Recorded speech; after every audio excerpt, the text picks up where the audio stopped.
우리가 예배 드릴 때마다 사용하는 이 성경을 가리켜서 복음이라 그런 말을 사용합니다. 복복자, 소리음자, 복된 소리라 그 말이죠. 곧 복을 받게 하는 소리, 복을 받게 해주는 말씀, 그게 성경입니다. 자, 그럴 때 그 복이라고 하는 것은 또 뭐냐? 우리가 흔히 뭐 행복이다, 혹은 축복이다, 다복이다, 뭐 만복이다 이런 말을 많이 씁니다만은 그래서 다 아는 것 같긴 한데 야 복이 뭡니까? 라고 물으면 이게 대답을 잘 못하는 것이 현실일 거예요. 이 복이라고 하는 말을 국어사전에서 찾아보니까 아주 좋은 운수, 큰 행운으로 인해서 이루어지는 만족한 상태. 그렇게 풀이를 하고 있는데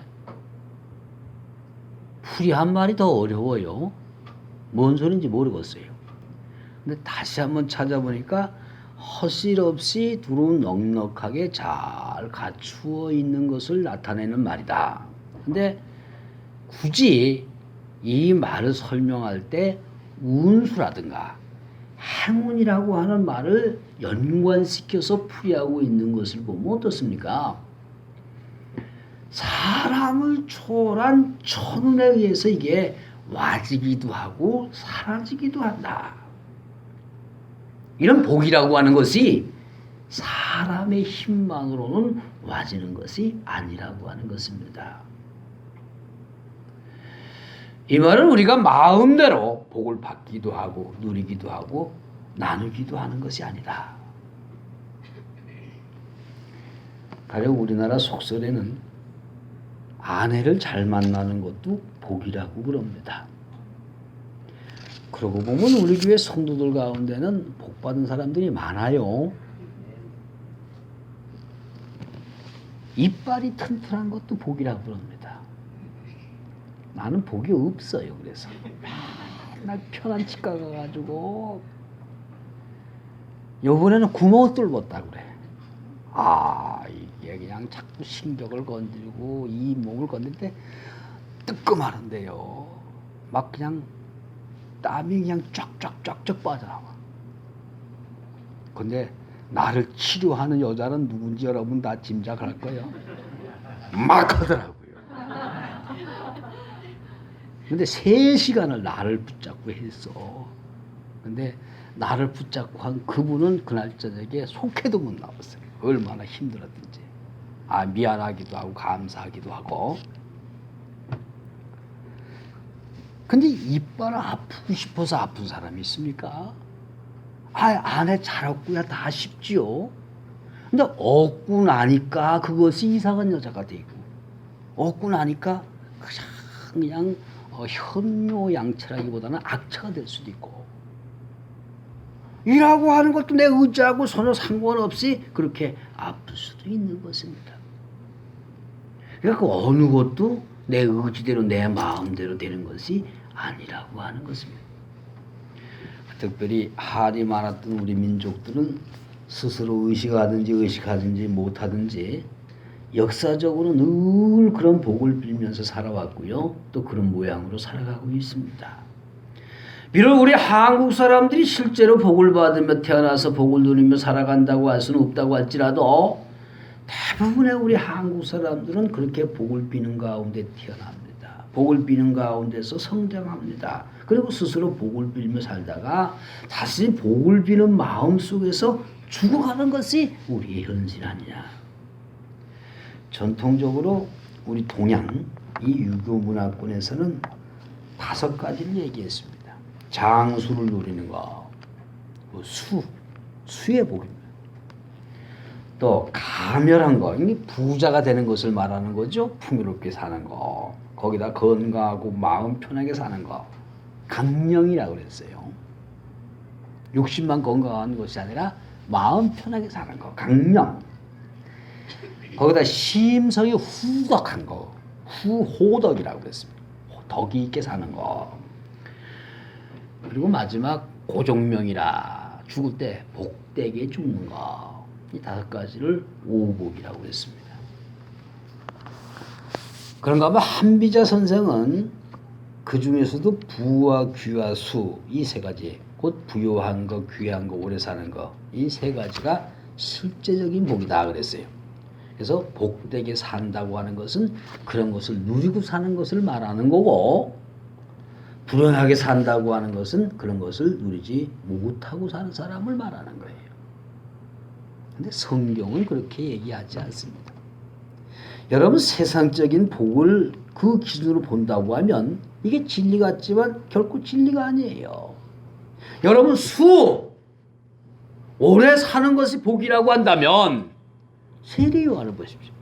예수님을 보십시오. 30대 초반에 죽으셨습니다. 그럼 그분들 복이 없는 사람들입니까? 없는 분들입니까? 또 오래 사는 것이 복이라고 해서 벼른방에 뭐 칠하면서까지 그저 오래 100살 넘게 그렇게 사는 것이 다 복입니까? 또 부한 거 물론 좋습니다. 성경도 열심히 일해서 부자가 되라고 그랬습니다. 잘 사는 거 하나님의 뜻입니다. 그러나 무조건 부한 것보다는 걱정 없는 재물, 정당한 재물로 부해지는 것이 진짜 물질의 복인 거예요. 남의 거 훔쳐와가지고 사기쳐가지고 쌓아놓은 거 아무리 많아도 그거 복이 안 됩니다. 부당한 재물, 정당하지 못한 재물은 오히려 걱정거리라고 그랬어요. 무조건 많은 것만을 기준으로 한다고 하면은 지금은 다 돌아가셨겠으나 여러분 평생 내 집 한 칸 없이 살다 돌아가신 우리나라의 최고 큰 교회 담임 목사 한경지 목사님 같은 분 복이 없는 분입니까? 천주교의 김수환, 추기영, 불교의 법정스님 같은 분들 그 양말 복이 없는 분들입니까? 세속적 오복이라고 하는 것이 당연히 복된 것이긴 하지만은 그게 꼭 복의 기준은 아니라고 하는 것입니다. 또 그것은 복의 결과로 와지는 것이지 복 자체도 아니라고 하는 것입니다. 자, 그렇다고 한다면 신앙생활을 하는 우리 믿음의 사람들로서 오늘 우리들의 입장에서 보면 과연 뭐가 복이고 복되게 산다고 하는 것은 무엇을 말하는 것일까? 여러분 구약에서는 시편 1편 2절을 보니까 복 있는 사람은 오직 여호와의 율법을 즐거워하여 그의 율법을 주야로 묵상하는 자로다 그랬습니다. 신약 성경에는 마태복음 5장 1절로 12절에서 이러이러한 자는 복이 있나니 이렇게 될 것이요 이러이러한 자는 복이 있나니 이렇게 될 것이요 그래 잘하는 8복을 이야기하고 있습니다. 근데 두 곳 다 복이 이런 것이다 이렇게 정의를 내리기보다는 복을 받은 자의 삶이 어떤 것인지를 설명함으로써 참된 복이라고 하는 것은 이런 것이다 라는 것을 간접적으로 교훈하고 설명을 하고 있는 것을 봅니다. 복 있는 사람은 이러이러한 사람, 이러이러한 사람 복이 있나니 그들에게는 이러이러한 것이 있을 것이다. 곧 복을 받은 사람은 이렇게 사는 사람들이다. 두 군데가 다 생활 가운데 삶으로 보여지는 것이 있는 사람이고요. 그렇게 사는 사람들이 복된 삶을 사는 사람들이라고 하는 거예요. 오늘 그러한 맥락에서 오늘 본문 말씀을 보면 정말 그런 부분에 모범이 되는 사람 하나가 나오는 것을 봅니다. 바로 스데반 집사라고 하는 분입니다. 이 스데반 집사라고 하는 분의 이름의 뜻은 멸류관이라고 하는 뜻이죠. 이 말은 그가 이 땅을 살면서 멸류관, 곧 하늘의 상급을 받을 사람으로 살았다고 하는 것입니다. 그것은 큰 복을 누리며 살았다고 하는 거예요. 사실 진정한 복이라고 하는 거, 또 그렇게 복되게 산다고 하는 것이 삶 가운데 나타나는 것이어야 한다고 하면 이분은 삶 가운데 그가 받은 복을 어떻게 드러내 주었을까? 멸류관이라고 하는 그 말 한마디로 우리가 짐작을 할 수가 있을 거예요. 오늘 우리는 이분의 삶을 추적하면서 진정한 복, 참된 복의 기준을 생각할 수가 있을 것입니다. 복되게 산다고 하는 것은 정말 무엇일까? 세 가지예요. 우선 제일 첫째, 여기 말씀대로 3절 말씀 보십시오. 중간부터입니다. 칭찬받는 사람 7을 택하라. 칭찬받는 사람 7을 택하라. 다시 말하면 칭찬 듣는 삶, 남에게 인정을 받는 삶, 그것이 생활 가운데 드러나는 사람, 그 사람이 진짜 축복받은 사람이고 축복되게 사는 사람이라고 말해요. 초대교회에서 처음으로 7명의 집사를 선정하는데 그 첫 번째 선정 기준이 사람에게 칭찬을 받는 사람이라 그랬어요. 남들에게 찬사를 듣는 사람, 인정을 받는 사람, 그게 복의 기준이었다고 말해요. 생활 중에, 신앙 중에 그런 모습이 드러나게 사는 것이 복되게 사는 것이고요. 아니, 세상 기준에서 복 있다고 하는 것은 뭡니까? 말씀드린 대로 돈 많고 세도 있고 건강하고 호사스럽게 사는 사람들. 여러분, 그러나 그렇다고 해서 그들이 죄다 남들로부터 칭찬을 들으며 살아갑니까? 인정을 받으면서 사냐 그 말이에요. 여러분, 우리나라 재벌 중에 정말 국민들로부터 진정한 찬사를 들으면서 사랑을 받으면서 존경받는 사람이 누가 있습니까? 사실 이걸 안 먹는 것만 해도 다행이죠. 또 우리나라에 정말 세도 있고 권세 있는 정치인들, 고위 공직자들, 법관들 정말 인정받는 사람 찾아볼 수가 있습니까? 장관 청문회, 무슨 국무총리 청문회, 대법관 청문회 하는 거 보면 어쩌면 그렇게 아주 비리터거리지요. 그거 볼 때 속상하지 않습니까? 꼭 내 거 뺏어간 것처럼. 사람이 욕 안 먹으며 사는 것은, 욕 먹으며 사는 것은 쉽습니다. 근데 욕을 안 먹으면서 사는 것은 쉽지가 않아요. 얼마 전에 무슨 방송에서 들은 얘기인데요. 미국의 오바마 대통령, 흑인 대통령이라고 그래서 많은 사람들이 좀 신비하기도 하고 신기하기도 하고요. 좀 기대도 하기도 하고요. 똑똑한 사람이 하버드 나온 사람이니까. 그 오바마 대통령이요. 참 미국 대통령들 그들의 지도자들은 국민들에게 감동을 주는 게 있어요. 그 중동에 무슨 그 사건이 있을 때 어떤 사람이 큰 공로를 세웠다는 거예요. 사병이에요. 병장이요. 그것을 나중에 알게 됐다는 겁니다. 오바마 대통령이.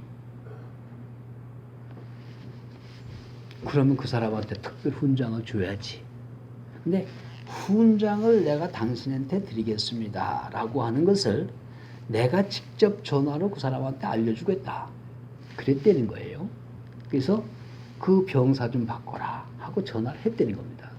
그랬더니 그 병사가 그 전방에서, 그 군부대 그 전방에서 지금 뭔가 한국이 있습니다. 그런데 뭐라고 대답하는 거 아니? 나는 지금 여기에 근무할 때 전화를 받지 못하게 되어 있습니다. 그래서 못 받겠습니다. 그랬다는 거예요. 얼마나 멋있습니까, 여러분? 우리나라 같으면 대통령이 전화를 해서 누가 뭐라는데 빨리 어떡하든지 바꿔 임마, 난리 났을 텐데. 또 그렇게 통보를 받은 사람도 내가 좀 근무해야 됩니다. 근무할 때는 전화를 못 받는 규정이 있습니다. 그러니까 못 받겠습니다. 얼마나 멋있어요. 그 병사가요.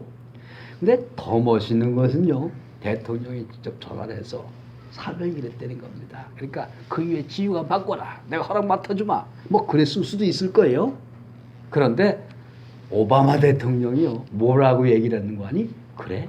그럼 근무 끝날 때까지 내가 기다리지. 얼마나 멋있어요. 오바마 대통령. 내 친구 그래서 오스가 굉장히 많아요.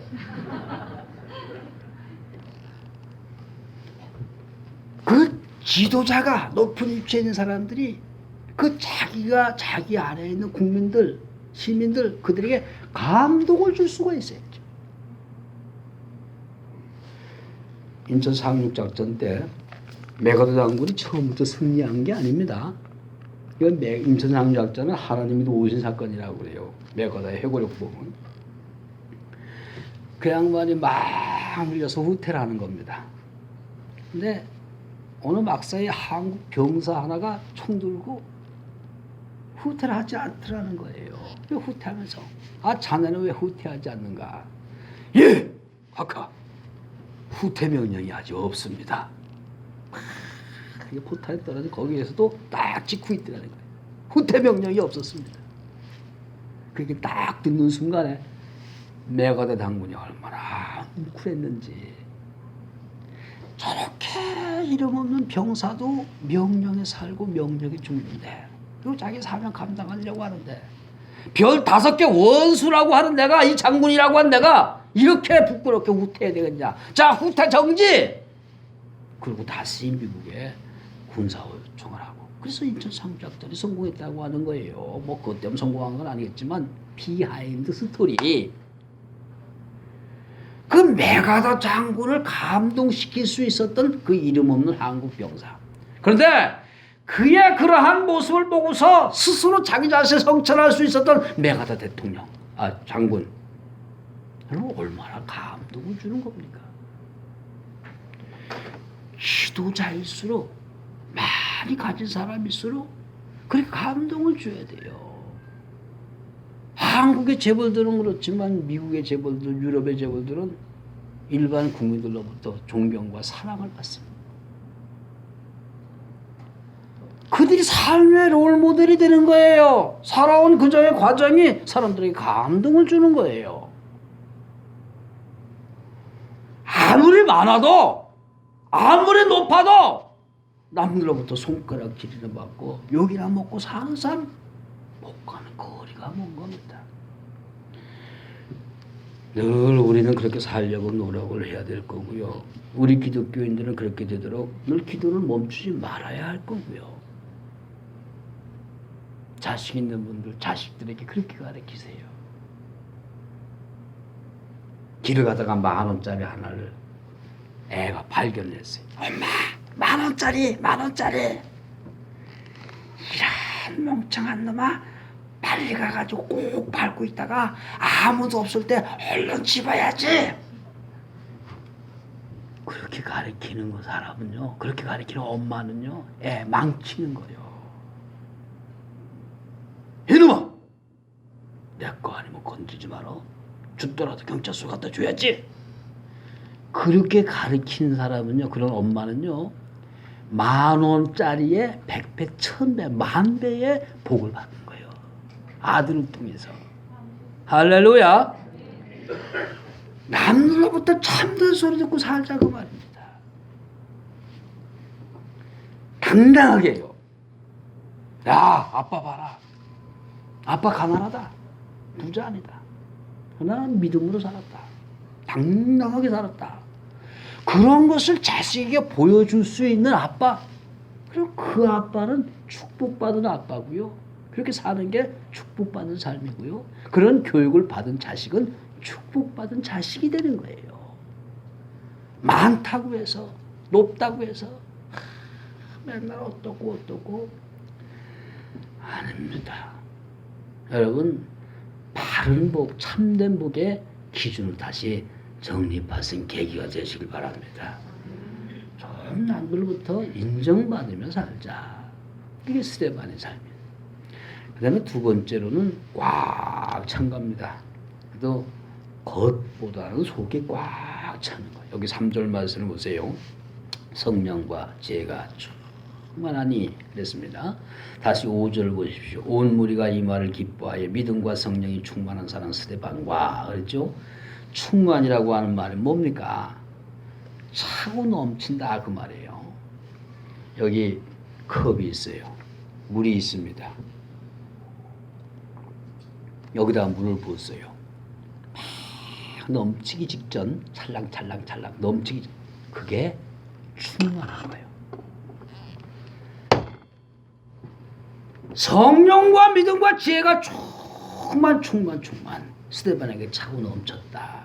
그뿐만 아니라 6장 8절을 보십시오. 스데반에게 다시 은혜와 권능이 충만해서 그만큼 하나님의 사랑을 받았다고 하는 것이고요. 그만큼 사람들로부터 인정을 받았다고 하는 거예요. 충만 믿는 사람으로서 믿음 충만, 지혜 충만, 성령 충만, 은혜 충만, 권능 충만. 사실 이보다 더 큰 복이 어디 있겠습니까? 공부하는 학생이라고 하면 공부하는 실력으로 충만해야 되겠죠. 그게 복되게 사는 것입니다. 공부하는 학생이 맨날 전자오라 휴대폰으로 이거나 눌러가지고 야 여보라 나 3만 점 했어, 여보라 5만 점 했어, 예끼 이놈아. 그건 복이 아닌 겁니다. 운동하는 선수라고 그러면 축구든 야구든 농구든 그 분야에서 실력이 출중하고요. 충만해야 됩니다.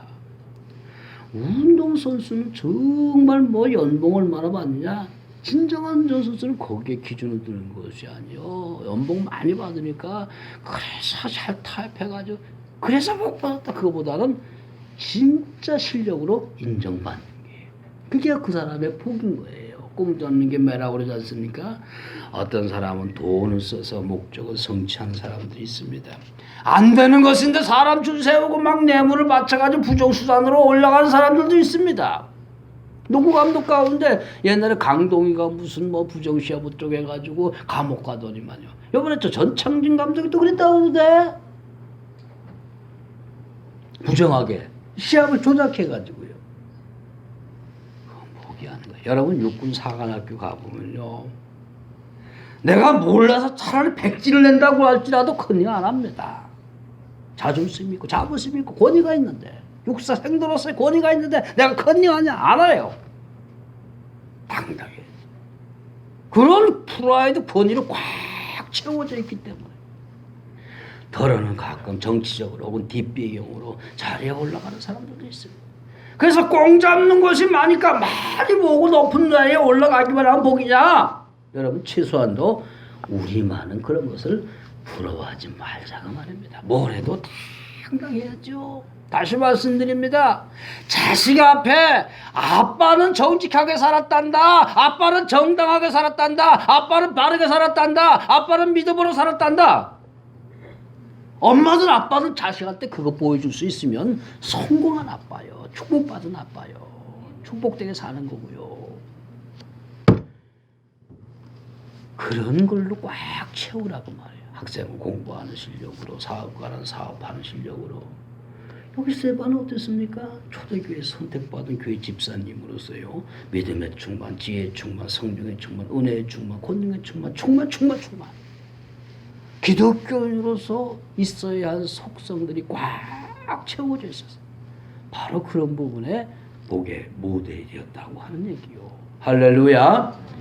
마지막 세 번째는 잘 죽는 겁니다. 기분 나쁜 것 같아도요, 실제로 잘 죽는 것이 이게 복이라 그 말이에요. 복된 예, 복받은 일은 실제로 잘 죽습니다. 세상에서도 오복 중에 하나가 고종명이라고 하는 게 있지 않습니까? 죽되 고통 없이 죽어라. 저는 목사다 보니까요, 마지막 성도들의 임종자리의 모습을 자주 겪게 됩니다. 우리 아버님 돌아갈 것 같아요. 우리 어머니 돌아가실 것 같아요. 쫓아가죠. 가서 손잡고 이제 마지막 기도하고 찬송하고 그러는데 긴 말 할 거 없이 그 마지막 죽는 모습을 보면 뭐 성경이 어떻다, 신학적으로 어떻다 따질 거 없어. 마지막 죽는 모습 보면 천국이 있고 지옥이 있습니다. 우리 하나님도 살아계시고 사탄도 살아 역사하는 걸 봅니다. 없다면 그렇게 될 수가 없어요. 하나같이 그렇습니다. 정말 믿음 충만했다가 하나님을 바라보며 소망 중에 가시는 분들이 있습니다. 정말 고요하게 아주 행복하게 삶을 마치고 해서 그런 분들은 돌아가셨다 얘기를 하기보다는 주무신다, 잔다. 정말 자는 것처럼 들어와요. 기도하다 보면 숨을 멈추시고 하셨네, 돌아가셨네. 얼마나 복됩니까? 그런데 불신한 사람, 세상을 악하게 사는 사람들, 근데 그들의 자손 가운데서 혹은 또 친척 가운데서 목사님 와서 마지막 기도를 좀 들어주십시오. 막 그래가지고 또 할 수 없이 가봅니다. 그런 사람들은 기도하고 찬송하고 그래도 안 가요. 마지막까지 막 무서워서 덜덜덜덜 막 공포에 막 시달리고요. 뭔가 자기를 잡으러 왔다 그러고요. 무섭다 그러고요. 그래서 안 간다고 매일 옷 쓰고 화이 막 소리 지르고 막 고통스럽게요. 옛날에 장의사라고 하는 직업이 있었습니다. 지금같이 장례식장이 없을 때. 그때는 그 장의사들이 집집마다 찾아다니면서 임종을 맞아주고요. 이제 주고 하는 사람. 그래서 임종하면 칠성판에 깔아준다 그러잖아요. 그리고 염을 해주고 입관을 했었는데, 제가 아는 분입니다. 이 양반이 나중에는 이제 교회를 다니기 시작해서 장로가 된 분이에요. 이 양반이 오랫동안 그 장의사를 하면서 여러 사람들을 대했을 거 아니에요. 나름대로 통계를 한번 내봤대요. 믿는 사람은 어떻게 죽나? 안 믿는 사람들은 어떻게 죽나? 100이면 100 믿는 사람들은 정말 행복하게 죽고요. 안 믿는 사람들은 100이면 100 전부 다 그렇게 막 그냥 악을 쓰고 고통 중에 가더라는 거예요. 그 양반 예수 안 믿었을 때입니다. 그래서 그걸 보고서 이건 분명히 천국도 있고 지옥도 있다. 그 양반 자청해서 교회를 찾아 나왔어요. 그때부터 예수 믿기 시작했어요. 그런 사람들 잘 믿었잖아요. 나중에 전능교회 수석장로까지 했다가 지금 은퇴하셨습니다. 나하고도 참 친한 분이었어요. 여러분, 죽을 때 잘 죽어야 복인 거예요. 우리 전통 중에도 호상이라고 하는 게 있고 참상이라는 게 있지 않습니까? 죽더라도 살 만큼 살다가 죽어라. 그리고 죽더라도 온 가족이 둘러앉아 그들에게 할 말 다 하고 가족들의 애도 속에 죽는 거. 그리고 객사하지 않고 어디 여행하다 죽거나 뭐 교통사고로 죽거나 객사하지 않고 내가 살던 집에서 마지막을 맞는 거, 그런 것을 호상이라고 그랬어요. 사람 죽더라도 호상을 맞아야 된다. 근데 여기 스데반의 경우는 그런 게 아닙니다. 7장 59절을 보십시오. 그들이 돌로 스데반을 치니 스데반이 부르짖어 이르되 주 예수여 내 영혼을 받으시옵소서. 이어 60절입니다. 무릎을 꿇고 크게 불러 이르되 주여 이 죄를 그들에게 돌리지 마옵소서. 이 말을 하고 자니라 그랬잖아요. 여러분, 얼마나 편안하게 죽었으면 죽었다고 하는 표현을 자니라 그랬겠어요. 자니라. 그 마지막 그에 대한 말씀, 그의 기도를 보면 그가 어떻게 살았는가를 여러분 짐작할 수 있지 않습니까? 잘 살았던 사람이 잘 죽는 법이에요. 여기 그는 7장 56절을 보면 죽는데 하늘 소망을 바라보면서 죽습니다. 또 59절에서도 자기의 영혼을 주께 부탁하고서 죽습니다. 60절에 보니까 예수님처럼 자기의 원수를 위해서 간절히 기도를 마친 후에 숨을 거둡니다. 뭐 죽는 일을 보고 이렇게 표현하는 것이 어떨지 모르지만 정말 멋있게 죽어요. 그러나 근본적인 의미란 뭡니까? 생전에 예수를 믿다가 예수 안에서 예수를 바라보다가 예수를 바라보고 예수를 소망 가운데 죽는 죽음이요. 계시록 14, 13절에 보면 주 안에서 죽는 이는 복이 있도다. 스데반은 죽었습니다. 그것도 돌에 맞아 죽었습니다. 어떻게 보면 비참한 죽음이에요. 세상적 기준으로 볼 적에도 분명히 이거 참상이고 악상입니다. 그러나 정말 잘 죽은 죽음이고 멋진 죽음이고 복된 죽음입니다. 결국 참된 복이 뭐예요? 살 때 살아가면서 남들로부터 인정받고 찬사를 받는 삶. 채울 곳으로 꽉 채우는 삶. 그리고 잘 살다가 잘 죽는 삶. 그런 것이 삶 중에 드러나는 것이 있어야 되고 그렇게 사는 것이 복되게 사는 비결 가운데 하나라고 하는 것이며 오늘 그것의 모범을 보이신 분이 스데반이라고 하는 것입니다. 오늘은 말씀드린 듯이 2015년도 평신도 주일입니다. 목회자가 아닌 일본 신도들은 그 일반 신도들을 중심으로 이 교회의 성장과 성숙 그런 것을 도모해보고 그런 것을 연구해보고 그런 것을 통해서 이 땅에 하나님의 나라를 건설하자는 것 그걸 고민하고 그런 것을 결단해보는 주일입니다. 그런 것에 한 축을 감당하다고 하는 것이 평신도 주일의 진정한 의미라고 한다면 오늘 이런 평신도에 모범 중에 모범된 스데반 집사의 삶을 되돌아보면서 정말 참된 복은 무엇인지 정말 그래 복되게 사는 것 정말 평신도롭게 사는 것은 어떤 것인지 그리고 평신도답게 정말 모복을 보인 부분은 무엇인지 이것을 깨우쳐 하심으로 여러분 참 복을 누리시되 스스로 평신도의 위상을 높이시는 그런 계기가 되시기를 주님의 이름으로 바랍니다. 기도하겠습니다.